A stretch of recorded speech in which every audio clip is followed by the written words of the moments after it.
మీ ఎలాంటి వ్యాపార ప్రకటనలకైనా వెంటనే మా ఛానల్ సంప్రదించండి. అందరికీ నమస్కారం. వీక్షిస్తున్న ప్రేక్షకులందరికీ శ్రీ పరాభవనామ సంవత్సర ఉగాది శుభాకాంక్షలు.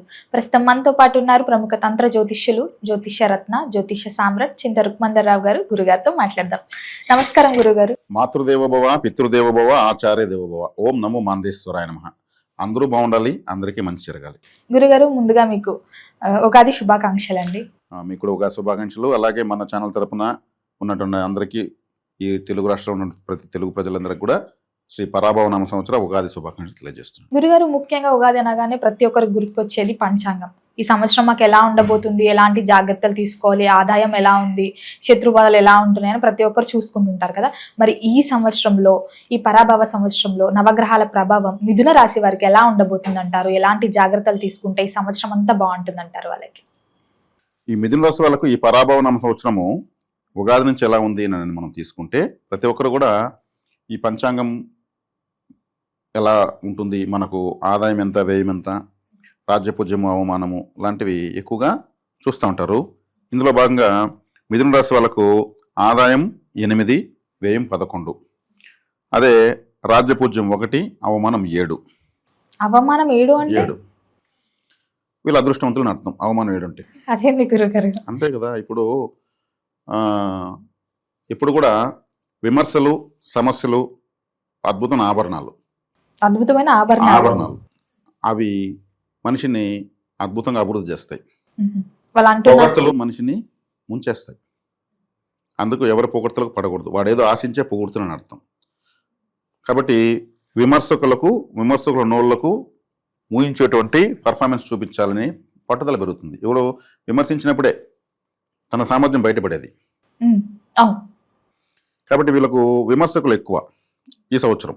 ఇప్పుడు మనం చెప్పుకుందాం ప్రకారం ఆదాయం 8, వ్యయం 11 అన్నప్పుడు ఒక 3 ఎక్స్ట్రా ఖర్చు అవుతుంది. అంటే 8 రూపాయలు వస్తే 11 రూపాయలు ఖర్చు అవుతుంది. దీనికి ఎందుకంటే ఈ సంవత్సరం వీళ్ళు కొంచెం ఎఫర్ట్ ఎక్కువ పెట్టుకోవాలని అర్థము. ఎక్కువ విమర్శించే ఉన్నారు కాబట్టి ఆటోమేటిక్ బ్రెయిన్ వర్క్ ఎక్కువ చేస్తారు. ఇది వీళ్ళకి అద్భుతమైన సమయం అని చెప్పొచ్చు. జనరల్గా మిథున రాశి వాళ్ళకి నిలకడ తక్కువ, స్థిరత్వం తక్కువ. ఇన్స్టంట్గా నిర్ణయాలు మారుస్తూనే ఓకే, ఇప్పుడు ఒక కారు కొనాలనుకోండి, ఈ కారు బాగుంది నాకు ఫ్రెండ్ చెప్పాను, ఓకే దాన్ని తీసుకుందామంటారు. ఇంకో ఫ్రెండ్ వచ్చి దానికన్నా ఇది బాగుంది సార్, దీన్ని తీసుకుందామంటారు. ఇంకో ఫ్రెండ్ వచ్చి ఈ 2 కాదు నీకైతే ఇది బెటర్ అంటే సార్ దీన్ని తీసుకుందామంటారు. అంటే వాళ్ళ నిర్ణయాల మీద వాళ్ళు ఉండరు. అంటే బాగుంది అంటామంటే వీళ్ళు నిర్ణయాలు మారుస్తూ ఉంటారు. అంటే నిలకడ తక్కువ అని అర్థం. అన్ని విషయాలు నమ్ముతూ ఉంటారు. దాంట్లో ఏమవుతుంది, కొంత చెడ్డ కూడా జరుగుతూ ఉంటుంది. ద్విస్వభావ రాశి ఇది. అంటే అన్ని రకాల స్వభావం ఉంటుంది అర్థం. తనకు సంబంధించినవి, తనకు సంబంధం లేని సమస్యలు వస్తుంటాయి. ఇప్పుడు ఎవరికో మాట చెప్తారో ఆడు ఎగరేస్తాడు, ఈడు కడుతూ ఉంటారు డబ్బులు. అట్లాంటివంతా ద్విస్వభావ రాశుల వాళ్ళకి తగులుతుంది. కాబట్టి ఈ సంవత్సరం రాశిలో గురువు ఉన్నాడు జూన్ వరకు. తర్వాత 2వ ఇంట్లోకి వెళ్తాడు. డిసెంబర్ వరకు 9లో రాహువు, 3వ ఇంట్లో కేతువు. ఆ తర్వాత 2వ ఇంటి కేతువు, 8వ ఇంట్లోకి రాహు వస్తున్నాడు. అప్పటి వరకు బాగానే ఉంటుంది, రాహుకేతులు మారే వరకు. ఆ తర్వాత అష్టమంలో రాహు వస్తున్నాడు. అష్టమ స్థానంలోకి రాహు రాకూడదు. అదేవిధంగా 10వ ఇంట్లో శని ఉన్నాడు. అష్టమాధిపతి 10వ ఇంట్లో ఉన్నాడు. 10వ ఇల్లు ఏం సూచిస్తుంది, కాళ్ళు, మోకాళ్ళ నుంచి కిందకి 10వ ఇల్లు మన శరీరంలో. ఇప్పుడు మేషము, వృషభము, మిథునము, కర్కాటకము ఊపిరితిత్తులు, మిథునం అంటే భుజాలు, సింహం అంటే హృదయం, హార్ట్, కన్య అంటే పొత్తి కడుపు, తుల అంటే మన జెంటికల్ ఆర్గన్స్ కూడా వస్తుంది, వృశ్చికం అంటే మలమూత్ర విసర్జనాస్థానం వస్తుంది, ధనస్సు అంటే తొడలు వస్తుంది, మకరం అంటే మోకాళ్ళు, కుంభము అంటే పిక్కలు, మీనం అంటే పాదాలు. ఇది నవగ్రహ స్వరూపం, మన ద్వాదశ రాశి స్వరూపం. ఇప్పుడు 10వ ఇల్లు అంటే ఏం నేను చెప్పాను, మకరం అంటే మోకాళ్ళు అని చెప్పాను కదా. మోకాళ్ళు అంటే వీళ్ళు ప్రతి ఒక్కదానికి ఎక్కువగా తిరగాల్సి వస్తుంది, కాళ్ళు నొప్పులు వస్తాయి. ఇప్పుడు 8లోకి రాహు వస్తున్నాడు. ఎప్పుడు డిసెంబర్లో వస్తాడు, మార్చి నుంచి మనం లెక్కేసుకుంటే. ద్వితీయంలో గురువు వస్తున్నాడు. అంటే ప్రధాన గ్రహాలు బేస్ చేసుకుని నేను ఎప్పుడు కూడా ఈ ఫలితాలు చెప్పేది. మిగిలిన గ్రహాలు తాత్కాలికంగా వస్తూ పోతూ శుభాశుభ మిశ్రమంగా ఉంటాయి. వాటికి వేగంగా ప్రయాణిస్తాయి కాబట్టి ఫలితాన్ని నిర్ధారించి కుదించి మనం ఇవ్వడం కన్నా స్థిరంగా ఉన్నటువంటి గ్రహాలు ఎక్కువ, ఈ సంవత్సరం ఎక్కువగా ఒకే రాశిలో ఉన్నటువంటి గ్రహాలను, నెలల తరబడి ఒకే రాశిలో ఉన్న గ్రహాలను తీసుకుంటే ఫలితాన్ని చెప్పచ్చు రాశి వాళ్ళకు. కాబట్టి 10వ ఇంట్లో శని ఉన్నప్పుడు ఆయన కాళ్ళు అన్నాము, అదే స్థానంలో ఉన్నాడు. వీళ్ళకి తిరుపతి ఎక్కువ ఉంటుంది, శ్రమ ఎక్కువ, ఫలితం తక్కువ ఉంటుంది. కానీ ఎంతో కొంత ఫలితం ఉంటుంది, ఫలితం లేకుండా ఉండదు. ద్వితీయంలోకి గురువు రావడం మంచిది. జన్మంలోకి గురువు ఉన్నప్పుడు వీళ్ళకు గ్యాస్ట్రిక్ ప్రాబ్లము, అజీర్ణము, ఇక మొహమాటము ఇవన్నీ ఉంటాయి. గురువు జన్మలో ఉండకూడదు. ఈ రాశికి బాధకాధిపతి జూన్ వరకు వ్యతిరేకంగా ఉన్నాడు. జూన్ తర్వాత ఫ్రీ అయిపోతుంది. అంటే ద్వితీయార్థము బాగానే ఉంది వీళ్ళకు. గురువు ద్వితీయంలోకి వస్తాడు కాబట్టి ద్వితీయార్థంలో చివరిలో డిసెంబర్లో రాహుకేతులు మారినప్పటి నుంచి జాగ్రత్తగా ఉండాలి. ఎందుకంటే ద్వితీయంలో కేతు వస్తున్నాడు, గురువుతో కేతు కలుస్తున్నాడు. గురువు వీళ్ళకు బాధకాధిపతి, మళ్ళీ కేతు కలుస్తున్నాడు. కేతు ఏది నాకు వద్దు అనేటువంటి ప్లానెట్. ఒక స్పీడ్ బ్రేకరు, ఒక టోల్ గేటు, ఒక చెక్ పోస్టు లాంటి గ్రహం ధనస్థానంలోకి వస్తుంది. అప్పుడేమి ఆ ధన స్థానంలోకి ఏది వద్దని గ్రహం వస్తే ఏమవుతుంది? అన్ని కట్ చేస్తాడని అర్థం. అష్టమము అంటే 8వ స్థానం అంటే ఏమంటే ఆకస్మిక స్థానం. అంటే సడన్గా మనకు కష్టాలు వస్తాయి కదా, ఏదో సడన్గా ఏదో జరుగుతుంది. అంటే మన సడన్గా ఏమొస్తుంది? అంబులెన్స్ వస్తుంది, సడన్గా వస్తుంది అంబులెన్స్. ఎప్పుడు వచ్చినా 8వ స్థానం అంటే ambulance, ICU, operation theatre, hospital, మన ఇంట్లో బాత్రూమ్ కూడా 8వ స్థానం. బాత్రూమ్ మనం సడన్గానే పోతాం. కాబట్టి 8వ స్థానం అక్కడికి ఆకస్మికమైనటువంటి ఒక మెలిఫిక్ ప్లానెట్ మన రాహు వస్తున్నాడు. దానికి ఈ ముఖ్యంగా పరిహారాలు చూసుకోవాలి. 10వ స్థానంలో శనేశ్వరుడు ఉన్నప్పుడు ఎక్కువగా ఆ 10వ స్థానం ఏం సూచిస్తుంది? బంధుకారకంలో అత్తగారిల్లు, భార్యకి అమ్మగారిల్లు, అక్కడికి ఎక్కువ వెళ్ళకూడదు. అక్కడ శనేశ్వరుడు అష్టమాధిపతి 10లో ఉన్నాడు కదా, కాబట్టి నిజంగా పని ఉంటేనే వెళ్ళాలి, లేదంటే లేదు. కాబట్టి ఇక్కడ 10వ స్థానంలో శని ఉండడము ఎఫర్ట్ ఎక్కువ, రిజల్ట్ తక్కువ.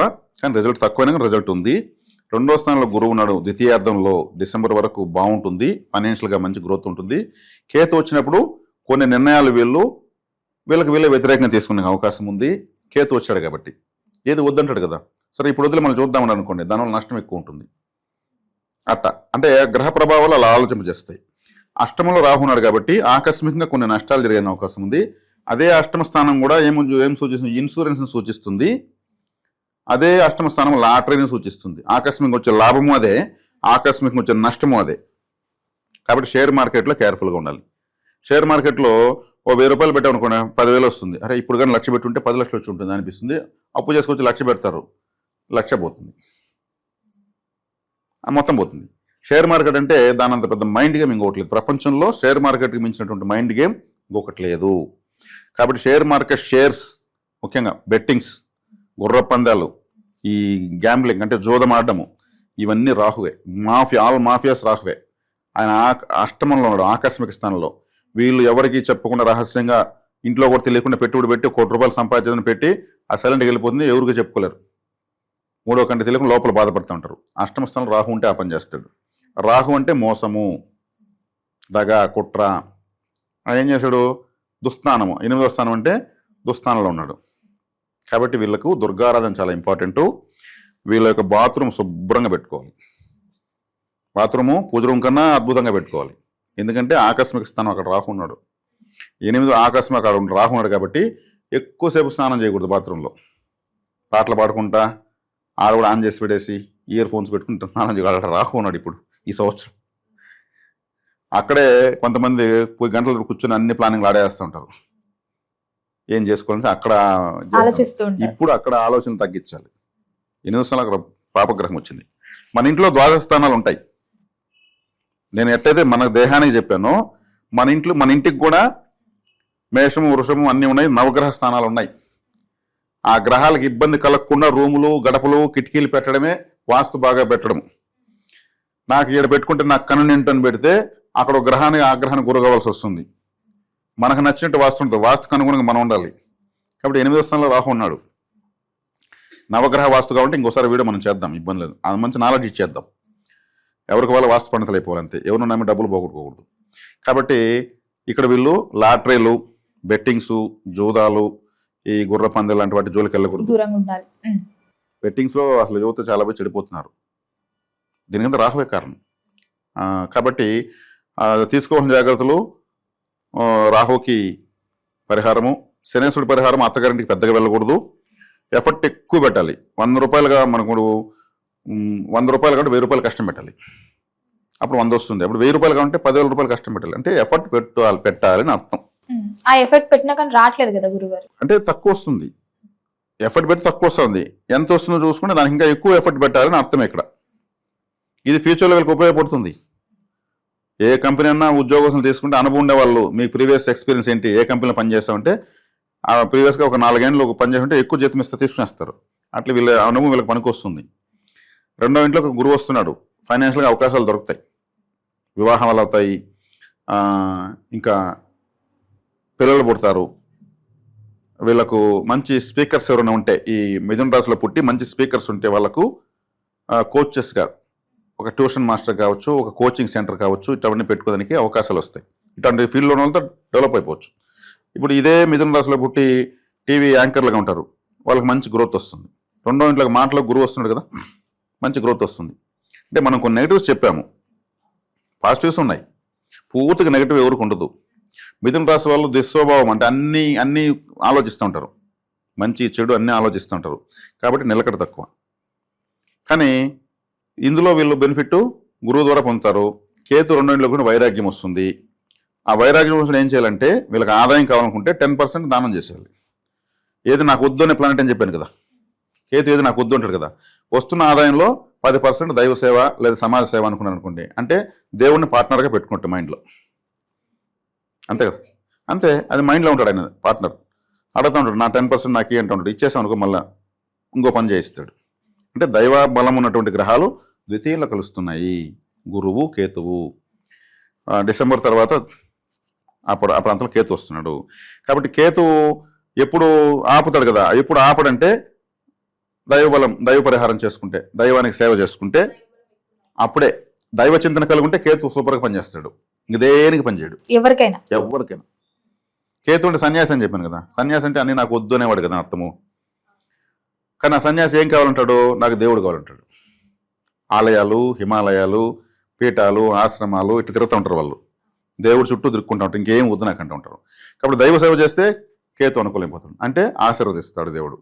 గురుగారు మరి ముఖ్యంగా మొదటి 6 నెలలు ఎలా ఉంటుందంటారు మిథున రాశి వారికి? మొదటి 6 నెలల్లో కాస్త ఇబ్బంది అని చెప్పాను. జన్మంలో గురువు ఉన్నాడు, గ్యాస్ట్రిక్ ప్రాబ్లము, మొహమాటము, ధన నష్టము, నిర్ణయాల మెటీరియల్ కాకపోవడము లాంటివి జరుగుతాయి. మొదటి 6 నెలలు అనుకూలంగా ఉన్న గ్రహాలు రాహువు, శని అనుకూలంగా ఉన్నారు. శనేశ్వరుడు కూడా మధ్యస్థంగానే ఉన్నాడు 10వ ఇంట్లో, అష్టమాధిపతి 10వ ఇంట్లో, కాబట్టి ఎఫర్ట్ ఎక్కువ ఉంటుంది. శని అంటే కర్మకారకుడు కాబట్టి శని కూడా జూన్ జూలై ప్రాంతంలో వక్రిస్తున్నాడు, అంటే వెనక్కి తిరుగుతున్నాడు. శని వెనక్కి తిరిగితే పరిస్థితి, శని వృత్తి కర్మకారకుడు, అంటే మనం చేసే ప్రతి పని శనేశ్వరుడే. నేను ఏ పని చేయను అంటే కూడా దానికి శనేశ్వరుడు, అది కూడా ఒక పనే. నిద్రపోతే అది ఒక పనే, తింటే అదొక పనే, దొంగతనం చేస్తే అదొక పనే. ప్రతి పనికి కర్మ, ప్రతి ఒక్కటి కర్మ, శుభకర్మ అశుభకర్మ. కర్మకారకుడు శని, ఆయన కర్మస్థానంలో ఉన్నాడు కాబట్టి ఎక్కువ కష్టపెడతాడు. ఆయన వక్రించాడు అనుకోండి, మనం చేసే పనిలో ప్రాజెక్టులు మారిపోతాయి. కొంతమంది చెప్తారు వాళ్ళు బై బర్త్ శని వక్రంలో ఉంటాడు, వాళ్ళు 10, 20, 30 వ్యాపారాలు చెప్తుంటారు. నేను ఈ వ్యాపారం చేసినప్పుడు మళ్ళీ 2 సంవత్సరాలతో ఈ వ్యాపారం చేసిన వాళ్ళంతా శనేశ్వరులు వక్రంగా ఉన్నవాళ్ళు. కాబట్టి శని వక్రంగా వస్తున్నాడు ద్వితీయార్థంలో. ప్రథమార్థంలో శని వక్రంగా లేడు కాబట్టి ప్రథమార్థంలో ద్వితీయార్థంలో శని వక్రిస్తున్నాడు. ప్రథమార్థంలో గురువు అనుకూలం లేడు, ద్వితీయార్థంలో గురువు అనుకూలమవుతున్నాడు. ప్రథమార్థంలో రాహుకేతులు అనుకూలంగా ఉన్నారు, ద్వితీయార్థంలో రాహుకేతులు వ్యతిరేకంగా వస్తున్నారు. అంటే ఇక్కడ వచ్చేకాడికి ప్రథమార్థంలో శని బాగుంటే ద్వితీయార్థంలో గురువు బాగున్నాడు, ద్వితీయార్థంలో శని బాలేడు. ప్రథమార్థంలో రాహుకేతులు బాగున్నారు, ద్వితీయార్థంలో బాలేరు. అంటే ఇక్కడ ఏమవుతుంది, వీళ్ళు ప్రథమార్థ ద్వితీయార్థులకు ఇప్పుడు ప్రథమార్థంలో శుభంగా ఉన్నవి ద్వితీయార్థంలో అశుభంగా, ద్వితీయార్థంలో శుభంగా ఉన్నవి ప్రథమార్థంలో అశుభంగా, ఇలా ఉంది. అంటే ఎనర్జీస్ మారుతున్నాయి, అంటే కారకత్వాలు మారుతున్నాయి. అంటే ఇప్పుడు శనేశ్వరుడు అంటే వృత్తికారకుడు అని చెప్పాను నేను. ఆయన వక్రించాడంటే వృత్తిలో మన మార్పులు, నేను కొత్త వ్యాపారం స్టార్ట్ చేయడము, లేదా ఉన్న వ్యాపారం ఆపేయడము, లేదా దీన్ని డెవలప్ చేయాలనే వృత్తిలో మార్పులు. స్థిరంగా ఇట్లా ఉంటే ఈ ఆదాయం చాలడం లేదని అంటారు కదా, అలా వృత్తిలో మార్పులు ఇలా జరుగుతాయి అనమాట. ఈ ఇప్పుడు శని వక్రించినప్పుడు ఏం చేస్తాడు, వృత్తిని మార్చేస్తాడు. కాబట్టి ఇప్పుడు ఈ స్థితిలో శని వక్రంగా ఉన్నప్పుడు పుట్టిన వాళ్ళు వృత్తిలో సెట్ అవ్వరు, మార్పులు చేస్తుంటారు. ఇక్కడ వచ్చిన పరిహారం ఏం చేయాలి, మెయిన్గా ఆయన వక్రించినప్పుడు అంటే శనేశ్వరుడు అంటే కాళ్ళు, మనం ఇంతసేపు మాట్లాడుకున్నాం. శనేశ్వరుడు అంటే చెప్పులు, శనేశ్వరుడు అంటే పని అని చెప్పాం. ముఖ్యంగా నడక, కాళ్ళతో చేసే పని ఏమి నడకే కదా, నడక. శనేశ్వరుడు ఒక ఆయుధం చీపురు కట్ట, ఆయన యొక్క ఆయుధం చీపురు. అందుకే ఈ ఊడ్చే వాళ్ళు అంతా శనికారకత్వంలో ఉంటారు. చెప్పులు కుట్టేటువంటి వాడు శనికారకత్వం ఉంటారనమాట, చెప్పులు కుట్టే కార్మికులు. కాబట్టి వీళ్ళకి సేవ చేయాలి. ఎలా చేయాలి? ఇప్పుడు మనం వాకింగ్ అంటే నడకంటే శని కదా, శని వక్రమయ్యాడు అంటే వెనక్కి తిరుగుతున్నాడు, అంటే మనం వెనక్కి నడవాలి. డైలీ వాకింగ్ చేసేటప్పుడు ఒక 10 feet వెనక్కి రివర్స్ వాకింగ్ చేయాలి. సరదాగా స్కై వాకింగ్ లాగా ఎలా పెట్టుకుని ఒక 10 feet 20 feet రివర్స్ వాకింగ్ చేయడం వల్ల శని వక్రత నశిస్తుంది. అదేవిధంగా చెప్పులు అని చెప్పాం. చెప్పులు కుడికాలు చెప్పు ఎడంకాలకి, ఎడంకాలు చెప్పు కుడికాలకి వేసుకుని మళ్ళీ మామూలుగా వేసుకుని మళ్ళీ పోవాలి. అంటే అన్కంఫర్ట్లోకి వచ్చి కంఫర్ట్ అవ్వాలి. చెప్పులను వక్రించడం వల్ల శని వక్రత నశిస్తుంది. చీపురు కట్ట ఎలా యూజ్ చేస్తారు? ముందుకి వెనక్కి, ముందుకి వెనక్కి, అంటే వక్రం చేస్తేనే శుభ్రం అవుతుంది ఎక్కడ కానీ. ఆ ఆయుధమే అదే ఆయన యొక్క ఆయుధం. చీపురు కట్టలు శనివారం రోజు శివాలయానికి గిఫ్ట్గా ఇవ్వాలి. అద్భుతంగా పనిచేస్తుంది. ఆలయ శుభ్రతకు మనం పనిచేస్తుండేది.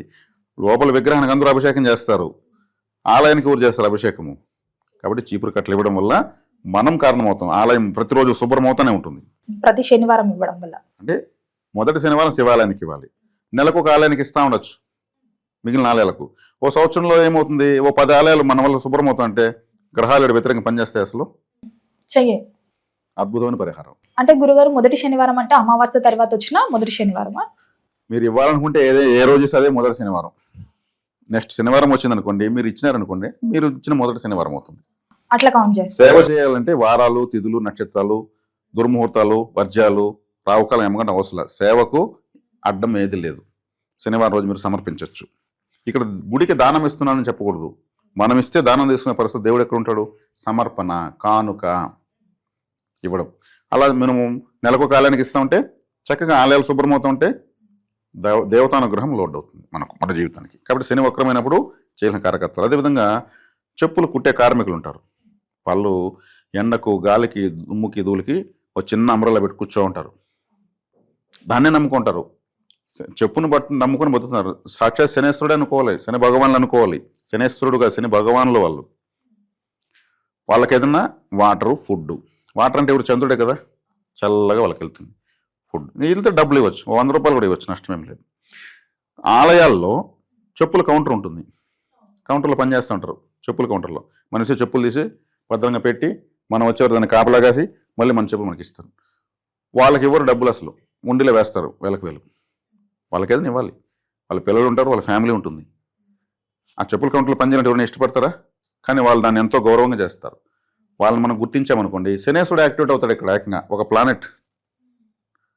గ్రహాల్లోకి ఈశ్వర ఈశ్వర ఈశ్వర అని పిలుచుకున్న ఏకైక గ్రహం శనేశ్వరుడు. గురుగ్రహాన్ని గురీశ్వర అనరు, బుధేశ్వర అనరు, కుజేశ్వర అనరు, రవీశ్వర అనరు. ఒక శనేశ్వరుడు మాత్రం సాక్షాత్ ఈశ్వరునితో సమానంగా పిలుస్తారు. కర్మకారకుడు, శనీశ్వరుడు. వాళ్ళని గుర్తించాలి. ఆ గ్రహ కారకత్వ వ్యక్తులను గుర్తించాలి. అప్పుడు గ్రహం శనేశ్వరుడు సేవకే బానిస. తైలాభిషేకం చేసేది, దీపాలు పెట్టేది, నల్ల ఒత్తులతో దీపాలు పెట్టేది, ఇవంతా ఓవర్ యాక్షన్. నాకు తెలిసి నేను ఎవరిని విమర్శించడం లేదు, సేవ చేయమని ఇంకొక రకంగా చెప్తున్నాను. ఇవన్నీ కూడా ఖర్చులు ఎవరి శక్తి మేర వాళ్ళు చేయొచ్చు. శని వక్రిస్తున్నాడు కాబట్టి ఈ విధమైనటువంటి ఆలయ, వ్యక్తిగత తంత్ర పరిహారాలు చేయడం మంచిది. కొంతమంది ప్లాట్ఫామ్ పైన చీప్ క్వాలిటీ చెప్పులు అమ్ముతూ ఉంటారు. 50 రూపాయలకు ఒక జత, 100 రూపాయలకు ఒక జత వస్తాయి. అవి పెట్టుకుంటారు. అవి వాళ్ళకి ఎక్కడో పెట్టుకుంటారు. పాపం వాళ్ళకి షాపులు కూడా ఉండవు. అవి కలర్ కూడా పుడుస్తాయి. ఒక నెలకంతా అక్కడ పెట్టే కలర్ పుడుస్తాయి. తుమ్ము తట్టుకుంటూ ఉంటారు. అంటే చెప్పులు నమ్ముకొని బతుకుతున్నారని అర్థం. అటువంటి వాళ్ళకి ఏదైనా సహాయం చేయండి. చెప్పులంటే శనేశ్వరుడు కాబట్టి ఇది. అదేవిధంగా శని వక్రిస్తున్నాడు కాబట్టి ఎందుకు ఇన్ని చెప్పాల్సి వస్తుందంటే, ఇప్పుడు మనం చెప్పామంటే ఎవరికి తగింది వాళ్ళు చేసుకుని ఉద్ధరించబడతారని చెప్తున్నాం. శనేశ్వరుడు కాలభైరవుని శిష్యుడు. ఆయనకు ఒక గురువు ఉన్నాడు. ఆయన ఎవరో కాదు, కాలభైరవుడు. మనం కాలపురుషుడు అంటున్నాం కదా జ్యోతిష్ శాస్త్రంలో. ఆ కాలపురుషుడు కాలభైరవుడే, ఆయన శిష్యుడు. కాబట్టి కాలభైరవ ఆరాధన ఎక్కువ చేయండి. కాలభైరవ అష్టకం చదవండి, వినండి. వీధి కుక్కలకు ఫుడ్ పెడితే కాలభైరవుడు యాక్టివేట్ అయిపోతాడు. ఆయన వాహనము.